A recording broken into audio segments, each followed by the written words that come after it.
is your phone listening to you? We've all been there before. You're having a chat to a friend about something totally random, like wanting to go on a holiday, and before long, you're getting ads like these popping up in your social media feeds. So, are our little bundles of joy secretly eavesdropping on us? Well, big tech owners have been asked that exact question a fair bit over the years. Facebook owner Mark Zuckerberg's always replied with an emphatic no. He's even labelled it a conspiracy and chalked it all up to coincidence. You're talking about this conspiracy theory that gets passed around that we listen to what's going on your microphone and use that for ads. Right. We don't do that. Some other heavyweights like Apple and Google have also said they're not randomly listening. But here's the thing. Technically, a lot of devices are actually listening out for triggers we've agreed to, like saying, "Okay, Google," or "Hey, Siri." Okay, Google. Play Laughing Owl. And all big five tech companies have also been caught recording and listening to private conversations in the past, from samples taken while a device isn't activated or turned on by accident. There was a great deal of concern that people's potentially private conversations that perhaps hadn't been intended for Siri or for Alexa were suddenly being listened to by individuals in another country. Whether that's got anything to do with targeted ads, probably not. But a lot of users just aren't convinced. So I decided to put it to the test. For the next 5 days, I'm going to say the word snorkel over and over again around my phone to see if any ads pop up on my Facebook or Instagram. It's a product I can assure you I've never been in the market for, I've never searched for, and probably never ever will.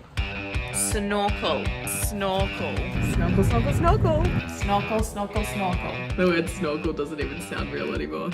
I'm so sick of saying snorkel. Okay, so I'm at day 5 of saying snorkel, and so far I've had absolutely no ads for anything remotely to do with any kind of water activity pop up on any of my social media feeds, so I guess my phone's not that interested in my new snorkel obsession.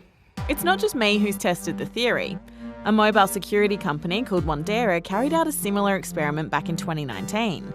It played the sound of cat and dog food advertisements on loop for 30 minutes, keeping Facebook, Instagram, Chrome, Snapchat, YouTube and Amazon open with full permissions granted to each app.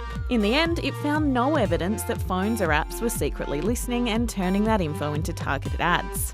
So if that's the case, how does my phone seem to know exactly what I'm thinking about? Well, experts say that tech companies don't actually have to listen into our conversations because they've already sussed out exactly who we are, what we're interested in, and what we might want to buy in the future thanks to our digital footprint. Our digital footprints are made up of the little breadcrumbs we leave all over the internet. Things like location data, what we search for, what we buy, and who we interact with.